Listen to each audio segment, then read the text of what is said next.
Hello, everybody. Welcome back into another Conversations with you, Tiffany. I am so happy to be here with guest Nyah J. She is also a poet, and I'm so happy that she has joined me. Hello. I'm happy to be here too.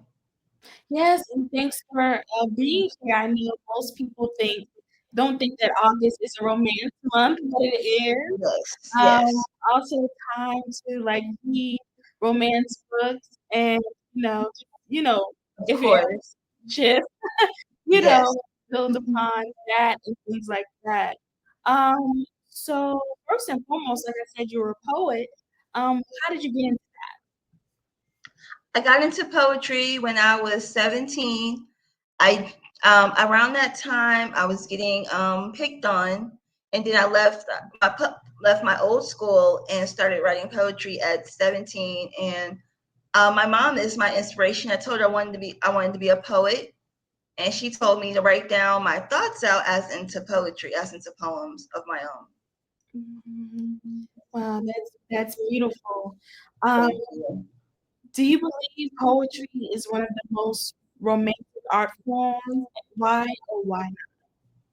Um, yes, yes, because romance poetry is a unique expression and poetically beautiful in the way that makes romance poems become more and more powerful and quite exquisite to how we as poets and myself feel about romance. Mm, that's true. Yes, I've always been a fan of poetry. I remember like coming home sometimes from school, and I would just like Google like romance poems. Yes. And Wow. yes, yes. Um, how do you define romance in your life and in your writing?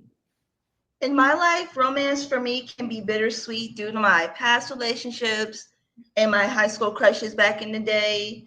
And in my writing, I wanted to talk about romance in a positive light instead of toxic relationships. Mm, mm, that's that's good. That's how I feel like writing about like love and in particular black love and Yes, showing it in like a beautiful, healthy way. So I think yes, that's very I important. agree. Yeah. Um, is there a particular poem of yours that you feel captures the essence of romance most powerfully? Yes, I you mean like a poem that you want me to perform? Yes, Yes, that would be yes, great. yes. It's called Jean's Moonlight to Catherine, and I would love to share it. All right. Long days, long nights. No matter what, I love you. I'll always make time for you, my sweet pea. The moonlight's for you, my sweet Catherine. Let me be your angelic love. Let me be your love bug. But no matter what, I love you. I'll always make time for you, my sweet pea.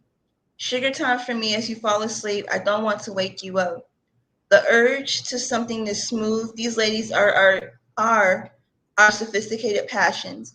I'm a lucky man forever and ever. Surrender me with jazz music. Surrender me with your burgundy fingernails. No matter what, I love you. I always make time for you. Touch my soul in the summertime. Cry to the blues as the raindrops in my heartfelt thoughts. And the essence I began to feel of like no other. Why I never know.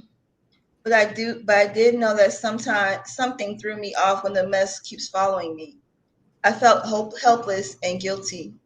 I know my intention is what I need to focus on, romance in front of me. I'm crazy in love with Catherine. I'll do anything for her. I'm the man for her. I'll slay a dragon like she'll slay me. I'll cry for her. I'll come for her. Our home is cozy. Our home is our beautiful, warm vibe. This moonlight gift is for you, Catherine. No matter what, I may be a lot at times. I love you so much. I'll make time for you. The woman that I'm spending the rest of my life with, as of right now, Mr. Gene, is the gentleman of the night. And right now, the love is slowly falling down, as the friendship is like a slow jam in the middle of life. Wow, that's beautiful. Thank That you. snap, snap, snap. Yes. When did you write that? Huh? When did you write that? July 19th before my birthday. Mm. I see that you mentioned music in your poem. I know that, writing music and writing poetry, they kind of go hand in hand. Um, Yes. is music like something that you use to create this, vision or create like the creative juices flowing? Yes. I, Mm, I, I love music, right, especially old school music. right. Yes, yes, me too. So how do you navigate writing heartbreak in your poetry? Um, Navigate. Hold on. Navigate. I write about heartbreak in my poetry after it clears my mind. I have Mm, been through a few heartbreaks before, and mhm, sometimes I feel okay about it. I don't like to show emotion like that. But right. when I got older, I did because I really liked this person, and Mhm, like it really broke my heart that the mistreatment of it all. You know? right, Yes. right. So you would say that writing has helped you heal from romantic experience. Yes. Mm, yeah. Do you believe that every poet has a heartbreak era that shaped their voice um, in poetry? Yes, because romantic experiences can be addictive when you're in love, especially to becoming the person that treats you right, and get addicted to it, Mhm, and it become emotionally aware because how I grew up around people, and it heals my romantic feelings of how mhm, I wanted to be treated. mm, that's good. What Yes, is your thank process you. for writing a poem? My process is I sit down, I listen to music, I let the music flow, and then I write the poem. Like the poem title comes first, then Mhm, writing the poem it comes last. mhm, right. Yes. What makes a love poem timeless in your opinion? That's a good question. Timeless? I will say, I got the answer. When it's genuine love and when it's true to the soul, it's very soulfully and deeply harmonized to romance being timeless. Mhm. Yeah, that's beautiful. I agree with that. Definitely like deep with the soul. I got a book of Nikki Giovanni's love I love her. poem, right? And Yes. I love just the way that she just put like her heart and soul into telling these stories. I thought it was very beautiful. Um, Yes. so we just talked about Nikki Giovanni. What other poets or writers have influenced how you write about A lot. It was Rita Dove. I like her. love? I've seen her interviews. And also seen her. I read her poetry on YouTube. Mhm, There's this one poet I like. It's Rudy Francisco. I think Rudy Francisco. He's a good poet. He talks about love a lot and other things. And my other favorite poet is Maya Angelou. mhm, mhm. I used to read Maya Angelou back in the day. Right. Yes, Yes. never can go wrong with Maya. Um, are there romantic films, songs, or moments that spark creativity? I love romance films is like one of my top favorites. Right. So my favorite film of all time of romance is Love Jones. Mine too. Yes. Mine too. Awesome. Um There's just something about it. Yeah. um the reason why I like Love Jones is because of the music and Mhm. how the poetry settles and like the setting and all that. My Exactly. favorite I have three favorite songs that Mhm, that that romanticize my poetry. mhm, And that is Tony Anniversary. Tamia, mhm, you put a move on my heart.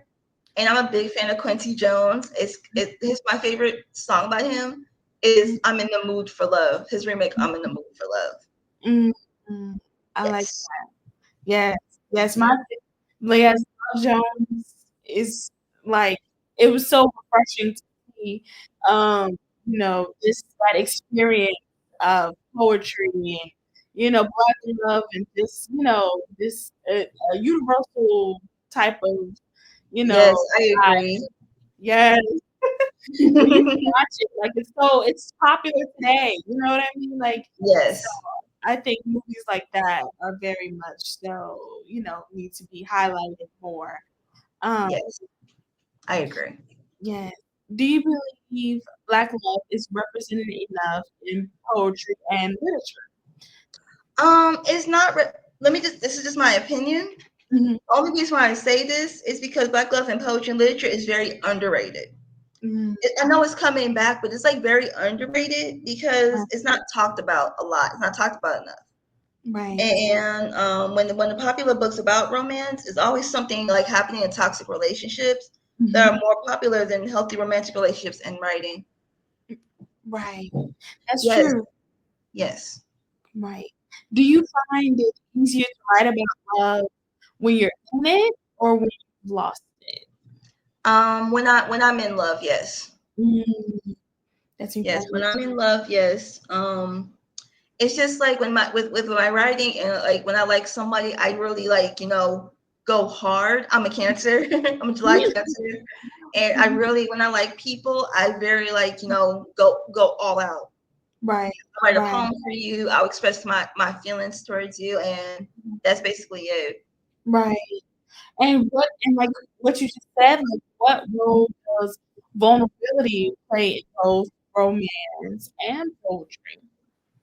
I believe it'll be like open minded, honesty, and being faithful to of acceptance and romance and in poetry and growth and understanding of how you express yourself.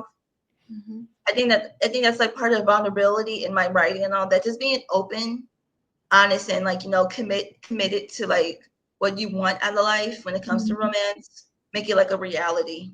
Right. What is a goal that you have when writing a poem? Um, is it one day to like? Would you like to make a movie about poems, like a visual representation, or what is your goal? My goal is for my poetry is to make movies out of it. Mm, mm, All my romantic books, I really want to make them into movies. I talked to my mom about this before. yeah. I really want to make it happen, but I really want to write something like a romantic poetry book series and make that into a television series. Mm, that sounds good. Like if you need help editing something, please. So like I would love to be a part of that. Like, that is super super dope, and I know that's Thank you. definitely amazing. Yes. And so, I appreciate you for joining me. I Thank appreciate you you. all for listening, and thank you guys for joining in August of Romance Month. And have more next time. Bye bye. Bye. Thank you.